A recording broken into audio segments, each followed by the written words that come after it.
Seja bem-vindo ao Unipod, um programa de conteúdo para capacitação de gestores de destinos, pautado pela consistência, credibilidade e experiência, transmitidos de uma forma muito leve e descontraída. Essa edição patrocinada pelo Visite São Paulo. E justamente aqui conosco, uma mesa maravilhosa, cheia de estrelas do turismo de lazer nacional, que vieram nos trazer um pouquinho da sua experiência e compartilhar aqui o seu conhecimento. Brenda Malta, de Porto de Galinhas, seja muito Que bom, bem-vinda. amiga. Dessa vez eu tô sendo entrevistada, É, né? Que normalmente ela legal. tá do lado de lá, a gente É. sequestrou ela pro lado de cá. Felipe representando Visite Iguaçu. Prazer estar aqui, obrigado pelo convite. É, ele tem experiências maravilhosas, vocês já vão descobrir por quê. E a minha amiga querida, né, Andressa Negrini, de Balneário Balneário Camboriú. Camboriú. Balneário Camboriú, porque tem vários balneários, né? É, vários balneários e temos Camboriú também, né? Que Exatamente. sempre é muito confundido e basicamente a gente logo tá junto. Muito bem. Quando a gente pensou a pauta desse programa, a primeira coisa que veio na cabeça é que nós temos muitos destinos que trabalham com convention bureau e que acabam não se envolvendo no dia a dia da atração de visitantes de lazer, quer um contato B2B, né, com operadoras, com agências, quer com público final. Então, a proposta desse nosso bate-papo aqui bem informal é que a gente leve esse conhecimento, né? Como funciona, como que a gente estabelece uma estratégia para posicionar o destino perante este público, né, de lazer. E o que está embaixo dessa estratégia? E é claro que a gente trouxe o case, né, de Porto de Galinhas, por isso que eu amarrei ela do outro lado de lá. Conta aí, Brenda, vamos começar por você. Compartilha como por onde se começa, né? Um destino como né, que é o contrário do de vocês, que era muito forte no lazer e acabou envolvendo o turismo de negócios. Isso. Vamos dizer que um destino de turismo de negócios que queira iniciar o trabalho com a prospecção do turismo de lazer. A dica é sua. Então, Vanisa, o que eu vejo no nosso cenário brasileiro é que as nossas secretarias de turismo elas vêm atuando, né, em geral, essa responsabilidade da promoção, tanto para o público final quanto para o turismo de lazer, ele é muito segmentado para o poder público. Mas, olhando para Porto de Galinhas, nossa região é uma cidade muito pequena, de uma municipalidade com uma estrutura. E eu entendo que essa estrutura pequena é uma coisa que, mesmo em grandes cidades, a gente vê que, dependendo da gestão, dependendo da força que o turismo tem politicamente, também pode ser pequena, né? Sim. O investimento no turismo de lazer. Há secretarias de capitais que têm 2, 3 pessoas cuidando do turismo, né? Cuidando do turismo. Então, a gente acredita muito na nossa região no protagonismo empresarial. Quem vai estar lá na região fazendo a promoção dos seus negócios para sempre, né? Que tem um negócio lá, ele precisa se responsabilizar por essa promoção do destino. A gente precisa fazer isso pela subsistência do negócio, pelo crescimento do destino, pelo negócio deles. Né? Então, desde que nasceu, o Convention Bureau nasceu há 10 anos, mas ele nasceu de uma associação de hotéis que sempre se autorresponsabilizou por essa gestão da imagem do destino. E quando o Convention chega, aí vem a criação da marca do destino e toda a estratégia de como vai se posicionar. E Porto de Galinhas é um destino que se desenvolveu, é jovem. Né? É uma praia que que era uma vila de pescadores, não tinha infraestrutura quase nenhuma, eram 4 pousadas. E que essas 4 pousadas agora é um destino de 20 mil leitos, né? em 25 anos. Vou perguntar também, em quanto tempo, Brenda? Porque eu faço minhas tuas palavras, tudo que tu falou também em casa com Balneário Camboriú. Então, em quanto tempo isso aconteceu? Esse destino se consolidou agora? Porque Balneário Camboriú vai fazer 61 anos agora em julho. E o Porto de Galinhas? Em 30 anos, 30 anos. E a gente está falando de um destino no Nordeste, com todas as dificuldades de calçamento, de infraestrutura. Estrutura básica, Então, né? é muito assim, somos uma praia com as empresas, né? E a promoção feita por essas empresas, assim, essa é o grande X do que vem acontecendo. Então, a criação da marca, do site, a rede social oficial do destino, todas as ações comerciais e toda a estratégia para a promoção de Porto de Galinhas é feito por empresas. A gente tem, sim, começou a ter a participação do governo em algumas coisas, pagando um percentual que é muito pequeno em relação ao que realmente precisa ser feito.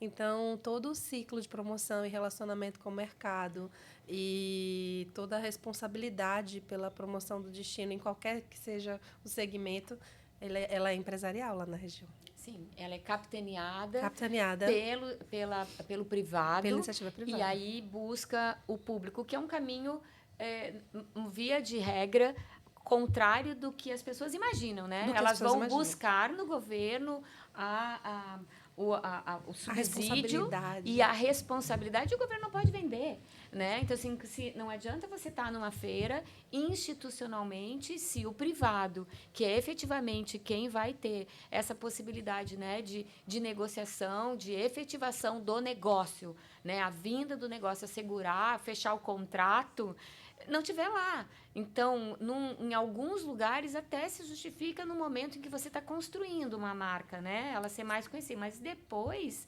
não deixa de ter sentido. E um ponto é que o poder público, pela competitividade que eles têm política, passa essa gestão e, às vezes, até dentro da mesma base política, quer trocar logomarca. Assim, e marca não se troca. A marca da Coca-Cola é a mesma, ela tem algumas nuances que ela tem uma atualização, mas não se troca a logomarca. Então, é muito bom essa gestão do branding, da estratégia do destino ser privada, porque é isso. A marca surge com o Convention Bureau, a marca que hoje é utilizada do destino, há 10 anos, e ela continua tendo gestões de um lado do outro, secretários A, B, C ou D, a marca é a mesma. Como a marca Brasil, né, que teve toda essa proposição de ser uma marca que foi construída pelo setor turístico, ela não era uma marca de governo, o governo só coordenou ali o processo de propostas, né, de editais, mas houve todos os jurados, todo mundo quem definiu foram representantes privados. Mas quero saber de Balneário. Traz um outro cenário aqui, sul do Brasil. Aqui a gente tem Nordeste. Vamos falar um pouquinho de sul de Brasil, como é que isso funciona da mesma forma. Mas é uma fala muito parecida, né, Brenda? Muito parecida. Embora seja Nordeste, nós tenhamos ali em infraestrutura algo um pouco diferente. O poder público em Balneário Camboriú acaba ficando com uma parte, com uma fatia das feiras e desse projeto, e nós com as capacitações. Balneário Camboriú assumiu já fazem mais de 10 anos o Visite, e ele tem esse projeto que visita mais de 25, 30 cidades no Brasil e fora do Brasil, fazendo as capacitações dos operadores de viagem, agentes de viagem, e nos consolida em não ter essa... de 4 em 4 anos, de 8 em 8 anos, temos essa flexibilidade de uma mudança de governo e aí uma fragilidade de parar com o projeto. Então, o empresariado de Balneário Camboriú assumiu isso também há muito tempo. Mas, sobre a marca, o que eu acho que é muito inteligente, nós ainda está com o poder público e acabamos sofrendo. Porque Balneário Camboriú é um nome hoje bastante conhecido já, sim, mas a marca em si, ela acaba passando oscilações cada vez que um governo muda. A gente perde muito com isso, com certeza, perde muito.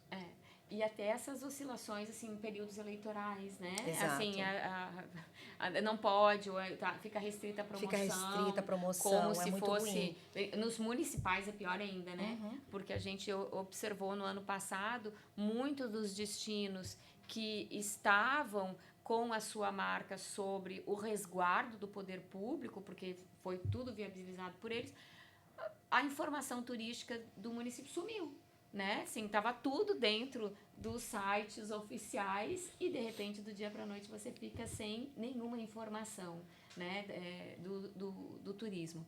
Além do... Vamos trazer um pouco mais, assim, de praticidade. Com ele, nós temos uma pauta, assim, maravilhosa, muito que é interessante. O audiovisual. Eu quero né? aprender.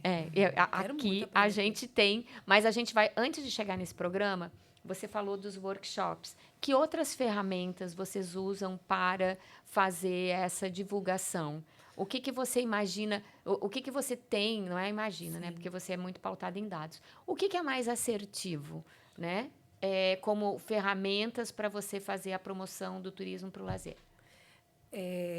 A gente, para o B2C, a gente ter uma marca bem posicionada, um posicionamento muito forte em redes sociais para o público final, focado no que o público final quer ver sobre o destino. Tem que ter um portal, um site com as informações focado, assim, landing pages, talvez, para cada temática que faça sentido para esse público final.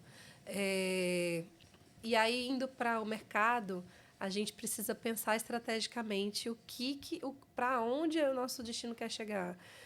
Onde eu vou conseguir um turista com uma maior permanência, um maior gasto médio, sempre pensando no crescimento do destino. Então, conversando entre as empresas e entendendo qual é o perfil do turista que está lá. Então, isso pode ser feito em forma de pesquisa, isso pode ser feito linkando nos PMS dos empreendimentos para você ter um BI funcionando lindamente, né? Então, hoje eu trabalho com a pesquisa, mas estamos caminhando para o BI. A gente tem um BI com dados externos, mas a gente está tentando linkar. Existem ferramentas prontas para isso que podem ser utilizadas. Então, assim, a gente dentro do BI trazer o dado atual de como realmente está exatamente a venda de cada player. Porque, assim, hoje eu sento numa reunião com a Decolar, por exemplo, e a Decolar me traz um relatório super rico sobre como está a venda do destino. E a gente vai acompanhando isso com cada player do mercado. Trouxe o exemplo do Decolar da nossa amiga que está aqui no Unicongresso, né? Isso. Mas a gente fica refém da informação que ele está dizendo. Sim. Claro que empresas que são auditadas e que tem... Ela vai trazer um dado real, mas nem todas as empresas passam por uma auditoria Nielsen, uma coisa assim. Então, assim, a gente não super acredita. A gente tem os dados da Omnibis que são muito ricos, mas a Omnibis, ela traz o quanto cada operadora vendeu. Sim. Mas eu não sei a origem do passageiro, eu não sei o perfil desse passageiro e como ele consumiu e tudo isso. Então, falando de CRM, de estratégia comercial, essa questão de você ter o dado linkado no PMS, no sistema dos seus associados, dos vindo hoteleiros. para um BI, e nesse BI você pensar o destino real time, olhando para o futuro, né? Olhando para... É fantástico com o histórico deles e tudo isso. Bem, então, pensando nisso, você vai... E agora, como eu vou trabalhar essa informação? Se eu não tenho um sistema... Vamos escutar o mercado, é o mínimo, né? Vamos se relacionar com essas operadoras que vendem o destino, que elas tragam um relatório, elas vão trazer, elas vão sentar com você, elas vão trazer. Então, a gente vai muito nesse caminho de buscar sempre um turista que fique por mais tempo, gaste mais. Então, a gente tem muitas estratégias no internacional. E aí vem a parte de captação de voos, porque a gente está no Nordeste, né? A gente não é São Paulo, a gente não é Brasília, a gente não... Muitas vezes tem que descer para subir, né? Então, assim, não somos destinos com um aeroporto que tenha um fluxo natural e que já tem essa conectividade. Então, a gente tem que ir atrás dela. Então, se a gente não se relacionar também com as companhias aéreas, o destino não vai performar. Então, por exemplo, a gente tem um voo... que a gente conquistou há pouco tempo, que é o de Assunção.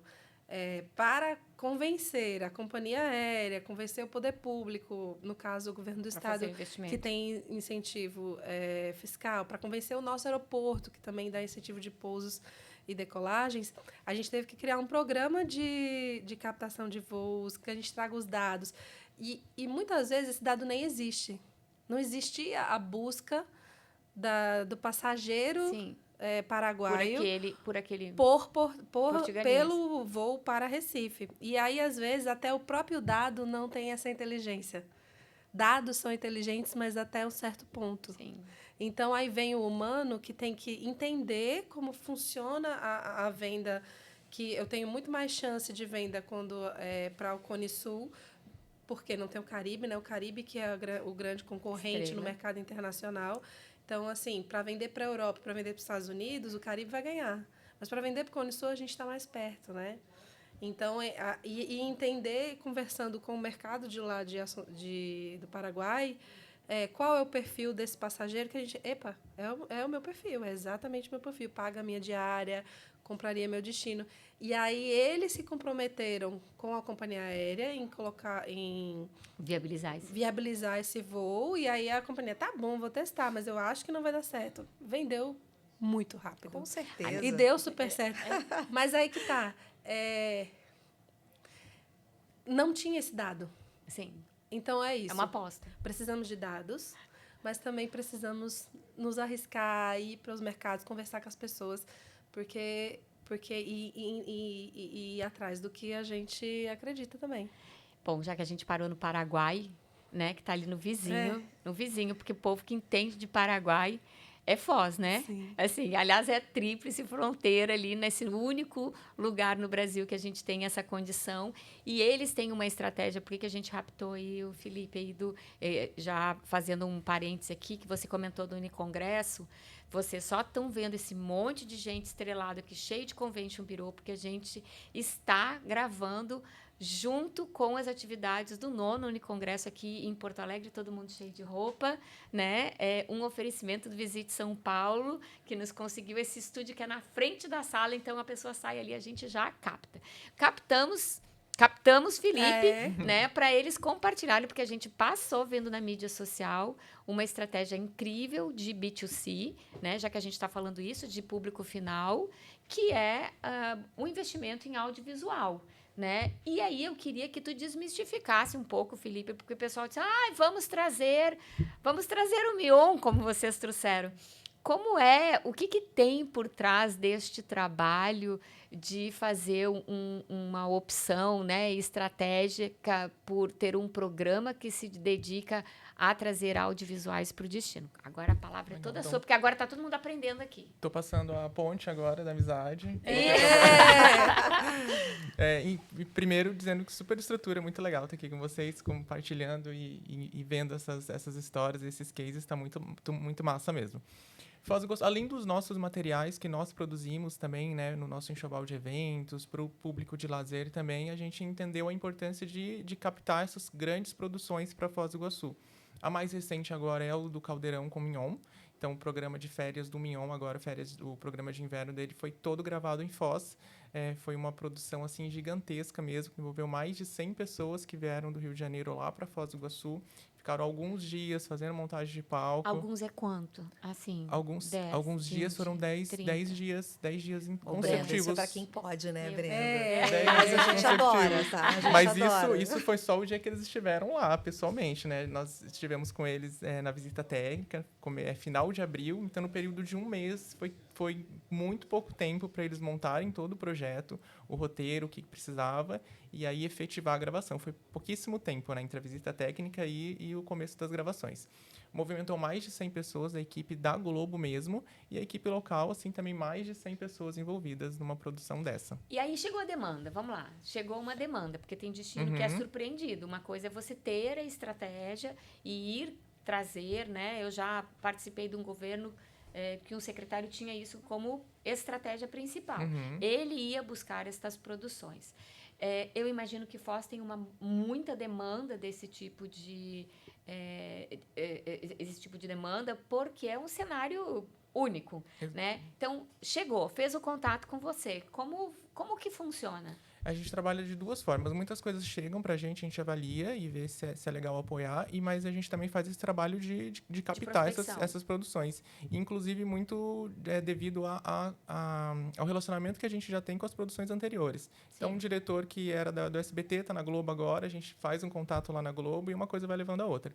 Então, quando essa produção chega, principalmente quando já são de televisões já consagradas, assim, a gente já super fica sabendo que é uma produção boa mesmo. E essa análise começa entendendo quais são as necessidades que eles precisam para produzir.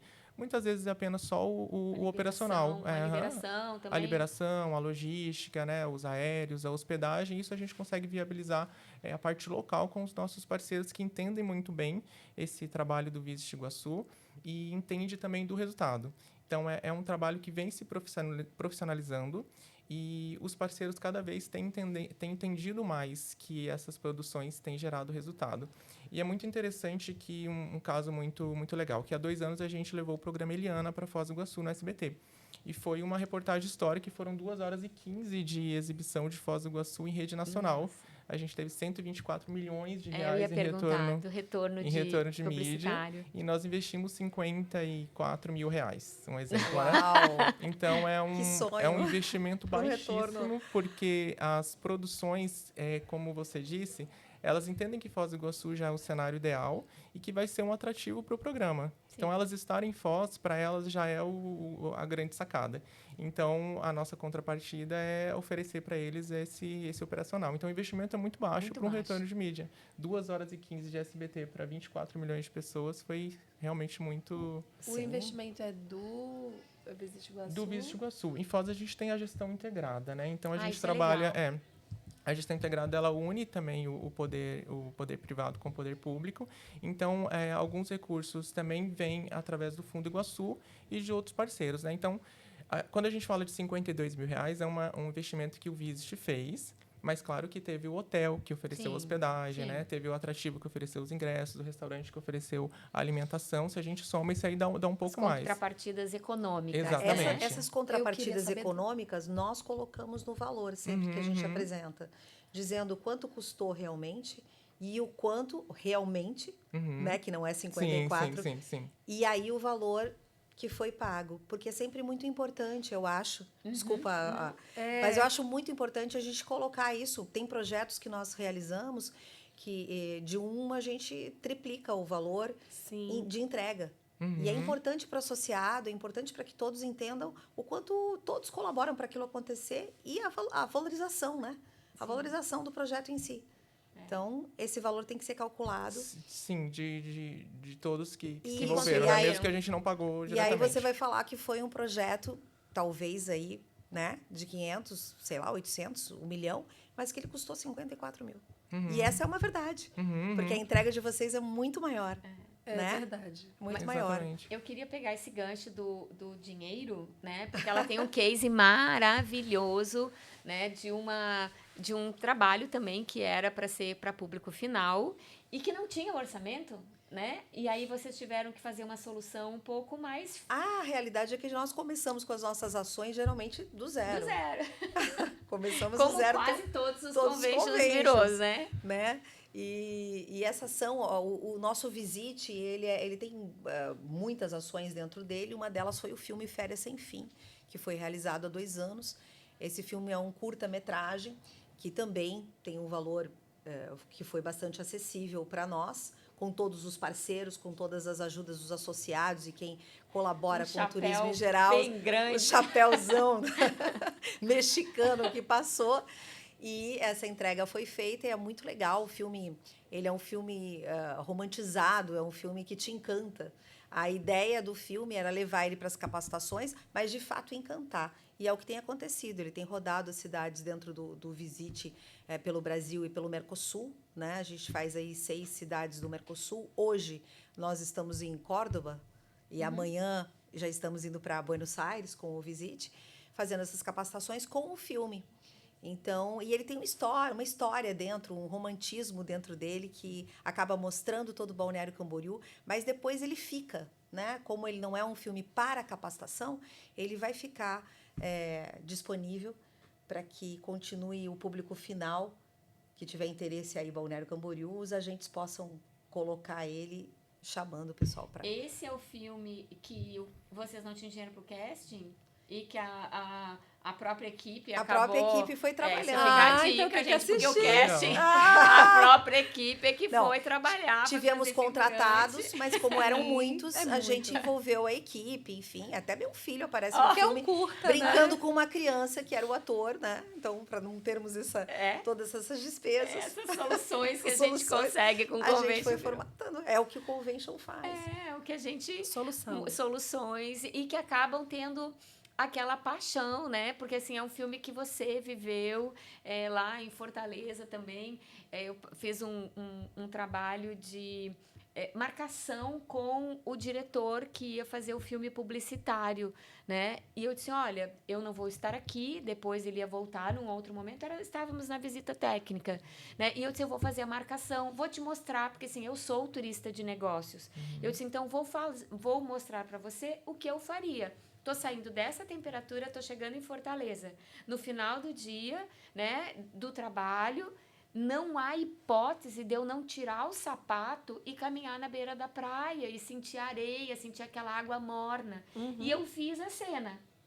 Tá lá a cena no filme, porque assim, ficou tão autêntica, tão cheia de verdade, né? Porque então, às vezes, a gente vivenciando o destino dá um outro gostinho, né? Naquele filme, porque não é uma representação, exatamente. É o nosso dia a dia, a nossa paixão. Foi uma super sacada de vocês mesmo, ficou muito bom material.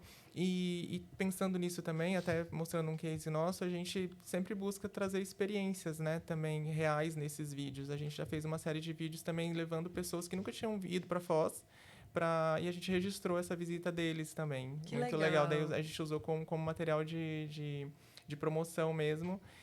Dessas pessoas tendo o primeiro contato com as cataratas. Que é emoção pura, né? Não, e o primeiro contato com as cataratas, gente, assim, é pra chorar, né? Então, você consegue uma captação, assim, de uma emoção muito intensa. E, aliás, né, as cataratas, que cada vez que a gente vai estão de um jeito, né? Com mais água, com menos água. Então, sempre dá um outro dinamismo, porque a imagem nunca tá parecida, né? Assim, cada vez você vai ter um cenário. Bom, vamos ter que marcar uma segunda rodada. Vamos, que eu tenho várias perguntas para eles. Pois assim, a gente quero tem registrar. uma rodada. Eu posso fazer um registro? Pode, deve. Eu sou fã do trabalho de vocês. De verdade, assim, a gente se inspira, nós como destino que trabalha com lazer, então a gente vê o Saboroso, que é o festival gastronômico que Balneário Camboriú faz, a gente vê as ações de promoção e escritórios e toda a representação que Foz do Iguaçu, né, já fez e já faz, o que Foz faz pelo Brasil. Né? Que eu vejo vocês fazem muitas ações internacionais e vocês são porta de entrada do Brasil. E quantas vezes a gente não faz? Você faz o seguinte, você vai para Foz e passa um tempo na praia também, em Porto de Galinhas, ou vai para Manaus e faz. Então, assim, parabéns. Parabéns pelo trabalho de vocês. Mas, Brenda, parabéns para nós todos, né? Porque eu acho que a gente tem muito para trocar. Um destino como Foz, que tem, né, que já está consolidado, que é internacional, que já nasceu internacional. Ele já nasceu tendo uma das maravilhas do mundo, então ele já é internacional. É muita troca que a gente tem, principalmente no Congresso. Então, obrigada pela oportunidade. A gente está aqui sempre para trocar, aprender. E é muito bom. Obrigada. Obrigada. Então, fica aí a dica agora, compartilhando, né, com esses nossos super referências. Mas a gente promete que vai ter mais um episódio para a gente contar um pouquinho mais e compartilhar e puxar aí vários outros destinos nessa mesma pegada para o desenvolvimento do Brasil. Obrigada, gente. Obrigada. Valeu.